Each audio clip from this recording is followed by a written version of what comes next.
जैसे ही अंग्रेज भारत में अपनी स्थिति को मजबूत करने की कोशिश करने लगे, सिराजुद्दौला पराजित हुआ, लॉर्ड क्लाइव विजेता बना बंगाल में। और बंगाल आज के मुंबई की स्थिति थी, यानी आर्थिक नगरी हुआ करती थी। सबसे ज्यादा सोना चांदी हीरा जवाहरात और कोस, क्या पैसा, सोना चांदी कोस सबसे ज्यादा हुआ करता था चुनार में, जो बंगाल में पड़ता है। और बंगाल में सबसे पहले अंग्रेजों ने कभी क्वेश्चन पूछता है कि अन्य विदेशी भी भारत में आए। बहुत सारे विदेशी, फ्रांसीसी थे, इंग्लैंडियन थे, हॉलैंड के थे, सब लोग भारत आए, लेकिन सब लोग टिक नहीं पाए। अंग्रेज क्यों? अंग्रेज क्यों रुक गए?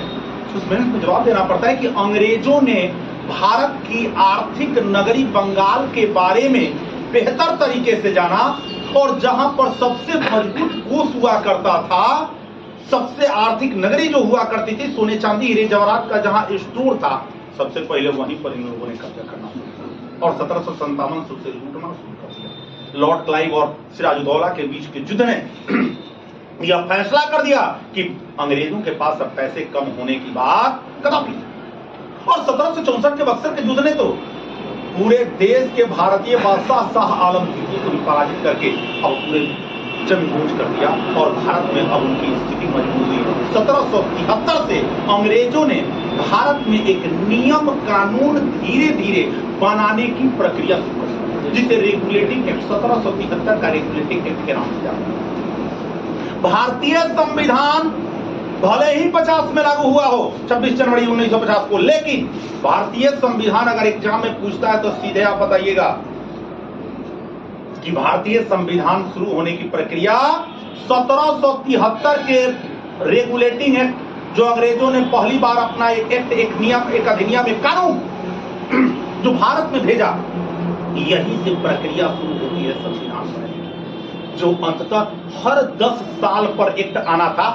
बीच में भी समयानुसार आता था, लेकिन हर 10 साल में आने वाला एक्ट भारत के अंतिम दौर में कानून, संविधान, विधि विधान बनाने के लिए महत्वपूर्ण हुआ। और वही 26 जनवरी 1946 में कैबिनेट मिशन योजना के तहत संविधान निर्मात्री सभा का गठन हुआ।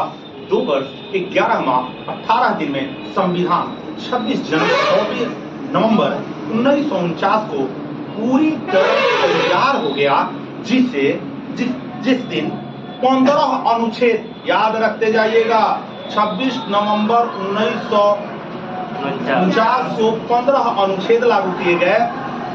बाकी 2 महीने बाद उस दिन को ऐतिहासिक छुट्टी बनाना था। 26 जनवरी 1950 को पूरी संविधान लागू कर दिए गए, और उस दिन से हम लोग अपने गण के तंत्र, अपने नियम कानून के तहत अपना नियम चलाने लगे। कोई विदेशी नियम कानून नहीं रहा। अंतिम न्यायालय हमारा भारत में ही सुप्रीम कोर्ट हो गया, जो पहले 26 जनवरी 1950 से पहले ब्रिटेन का प्रीवी काउंसिल अंतिम न्यायालय जो हुआ करता था, अब वह भारतीय सर्वोच्च न्यायालय, जिसे सुप्रीम कोर्ट कहा या उच्चतम न्यायालय कहा जाता है, अनुच्छेद 1, 2 का 4 यानी 124 के तहत भारतीय अंतिम न्यायालय नई दिल्ली में स्थित हो गया, और यह सुप्रीम कोर्ट अंतिम न्यायालय बन गया।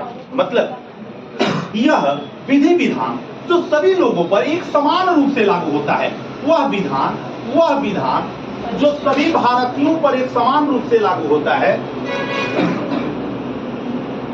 जो सभी विधि विधान, हम लोग तो वैसे भी जनरली कहा करते हैं, लीपा पोती घर में लड़कियां औरतें करते हैं तो लोग क्या कहते हैं, बड़ा विधि विधान जानती है, बड़ा नियम कानून जानती है। नियम कानून को ही तो हम विधान कहते हैं।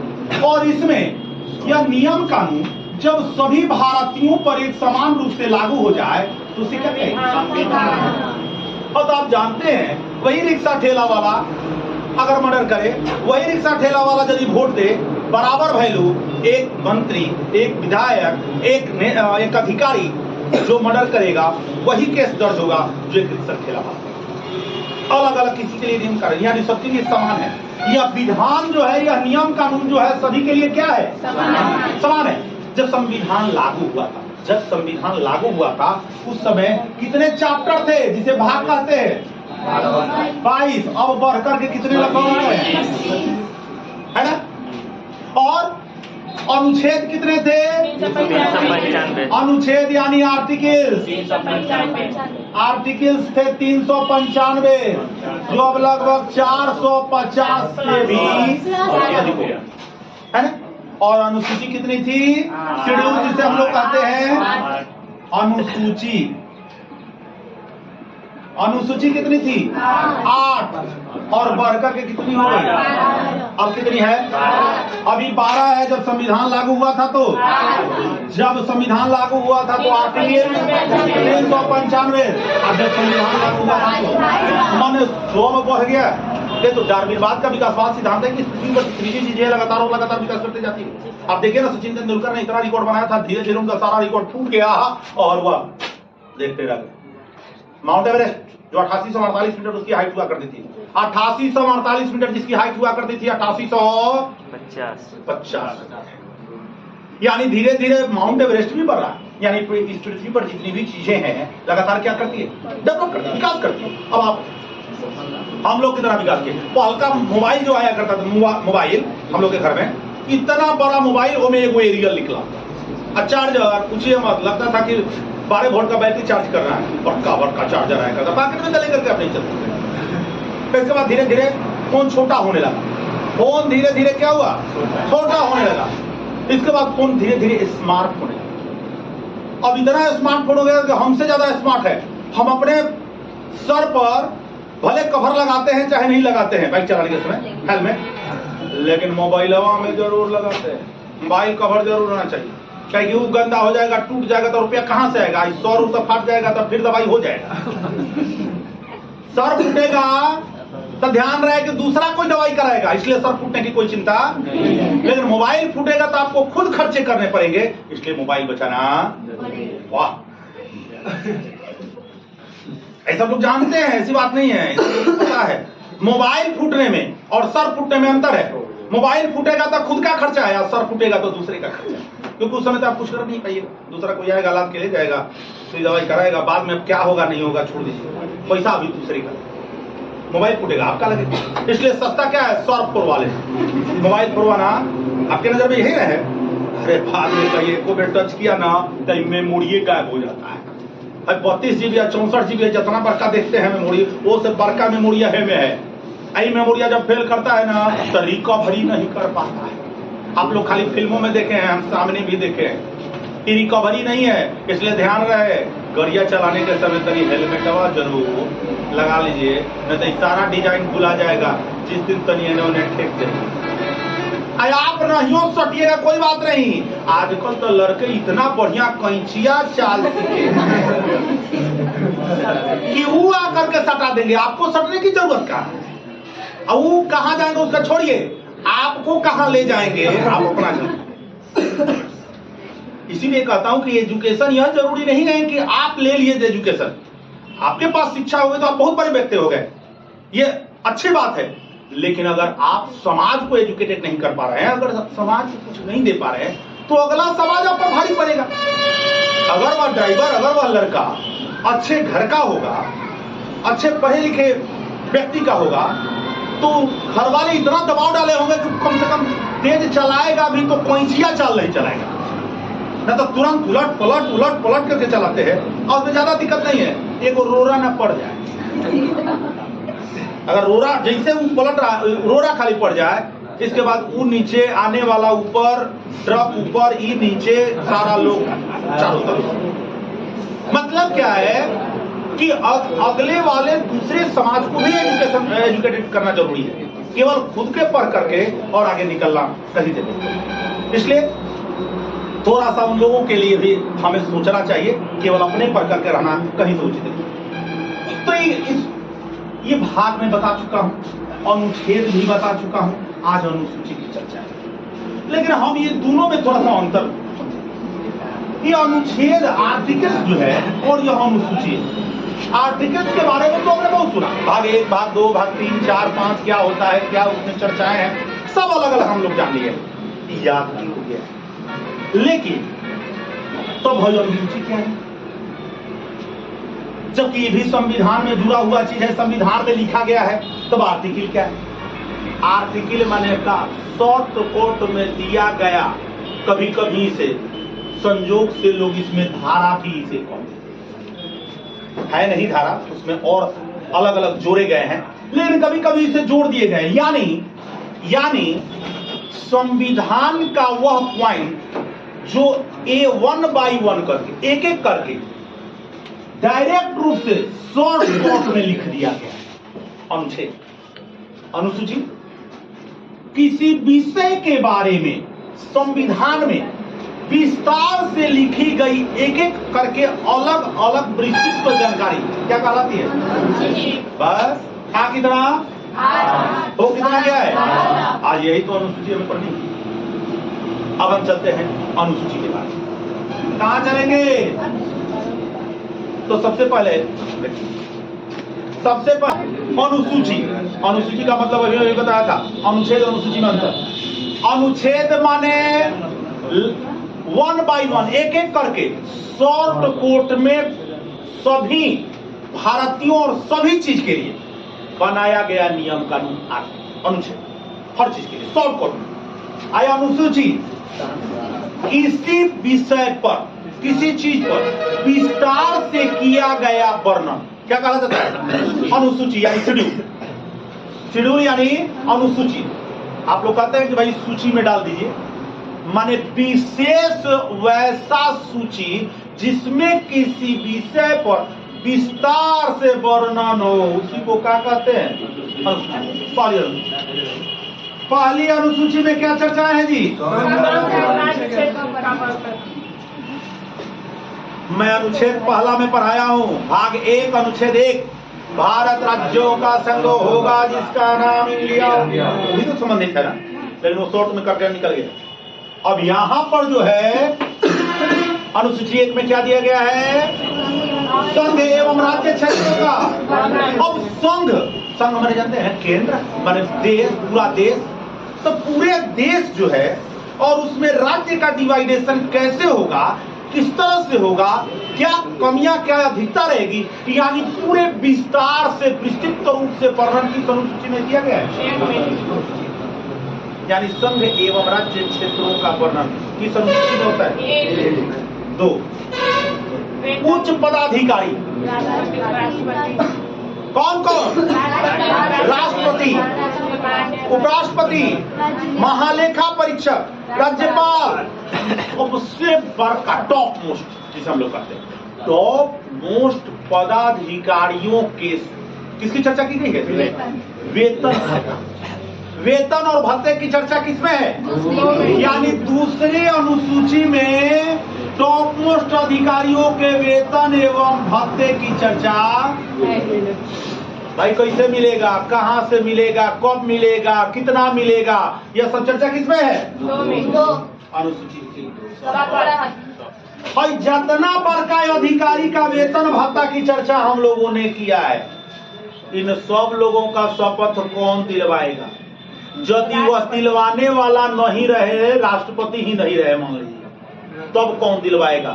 इन लोगों का शपथ में क्या ये लोग अपने शब्दों का प्रयोग करेंगे अलग अलग लोग, यानी पूरे शपथ ग्रहण की चर्चा किसमें है?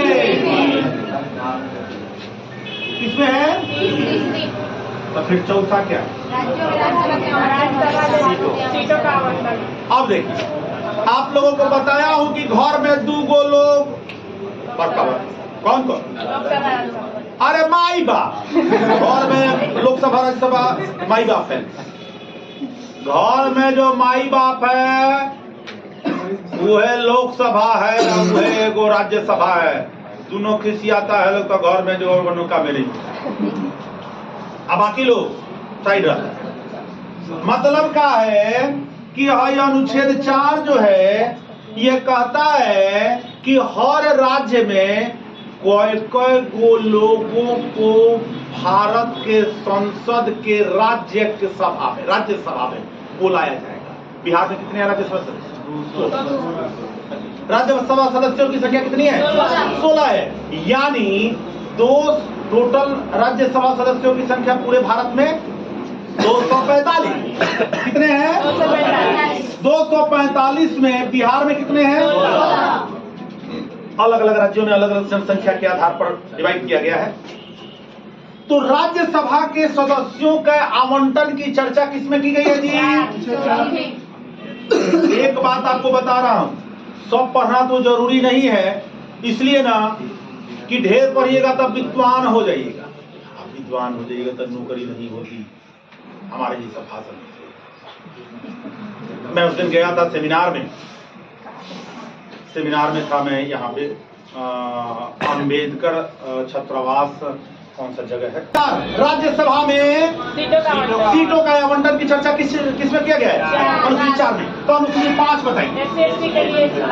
SC ST schedule caste and schedule tribe, यानी अनुसूचित जाति और जनजातियों के बारे में उपबंध यानी सारे नियम कानून किसमें बनाए गए हैं?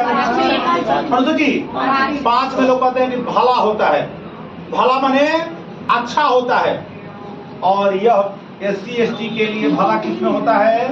अनुसूची 6। हाँ, इसको एक सेटिंग कराता हूँ। असम, त्रिपुरा, मिजोरम, मेघालय। देखिए असम, इसी में लिखता हूँ, असम, त्रिपुरा, मेघालय और मिजोरम। देखिए क्या है, मैं सेटिंग कराता हूँ। त्रिमेमी यानी अत्रिमेमी, असम, त्रिपुरा, मेघालय, मिजोरम के जनजातियों के बारे में विशेष रूप से इसमें चर्चा की गई। असम, त्रिपुरा, मेघालय, मिजोरम। तो यदि आपसे क्वेश्चन पूछता है कि अनुसूची 6 में किस राज्य के बारे में चर्चा नहीं है? असम, त्रिपुरा, मेघालय, छत्तीसगढ़। अरे बात समझ रहे हैं? क्वेश्चन कैसे पूछता है? किस निम्न में से किस 6वीं अनुसूची में, 6ठी अनुसूची में किस राज्य के जनजातियों के बारे में चर्चा है? झारखंड, बिहार, छत्तीसगढ़, असम। मेरी बात समझ रहे हैं इस क्वेश्चन को देने का मतलब? अब अनुसूची 7वीं में समवर्ती, संघ सूची, राज्य सूची और सेटिंग याद रखिए, सेटिंग कर लीजिए। अनुसूची 7 समवर्ती, 7 समवर्ती। तो समवर्ती का मतलब होता है समान वार्ता। समवर्ती का मतलब समान वार्ता किस लेवल पर? देश लेवल पर। तो देश लेवल समान वार्ता किससे करेगा? राज्य से करेगा। तो राज्य सूची और संघ सूची को जब कानून बनाते हैं, राज्य सूची या संघ सूची दोनों जब मिलकर के किसी विषय, किसी बिंदु, किसी चीज पर नियम कानून बनाएंगे, उसी को हम समवर्ती सूची। संघ अलग बनाएगा तो संघ सूची, राज्य अलग बनाएगा तो, आ दोनों मिलकर के बनाएंगे तो, आ दोनों नया कोनो चीज पर, जैसे खेसारी जी के गाने के बोल पर नियम कानून अब बनाना हो, कहीं से तेल का कुआं बिहार से निकल जाए, अमेरिका हम बन जाए कहीं, तब अब नए चीजों पर, कोई से भी नए चीजों पर अवशिष्ट सूची जिसे कहा जाता है, कानून बनाने का अधिकार केवल और केवल संसद को है, यानी संघ सूची को है, यानी देश को है, यानी केंद्र को है, यानी प्रधान। ठीक है? तो 7 में क्या है? संघ सूची, राज्य सूची और 8वां बताइए किसका है? 22 भाषा का उल्लेख है, लेकिन जब संविधान लागू हुआ था उस समय कितनी भाषाएं थी? 14 भाषा थी उस समय। कितनी भाषाएं थी? 14 भाषाएं। कब? जब संविधान लागू हुआ था तब। पहली बार 14 के बाद 15वीं भाषा कौन सी जोड़ी गई थी? सिंधी जोड़ी गई थी। कौन? सिंधी कब जोड़ी गई?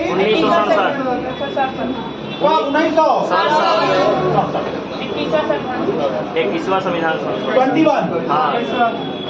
अब बताइए, क्वेश्चन अगर आपसे दे दे, क्वेश्चन देगा कि 8वीं अनुसूची में भाषाओं का वर्णन है, जब संविधान लागू हुआ कितनी भाषाएं? पहली बार कौन सी भाषा जोड़ी गई थी? 15वीं भाषा के रूप में किसे जोड़ा गया था? किस संशोधन के तहत? अब कब जोड़ा गया था? 1967। हो गया ना क्लियर?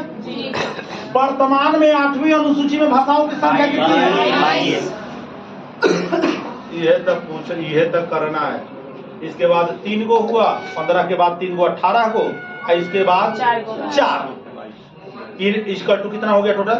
22 भाषाओं का संकलन। यानी हम अनुसूची में जितनी भी चीजें, पहला में क्या देखे? संघ और राज्य क्षेत्रों का आवंटन। जरा एक बार क्लियर कर लीजिए।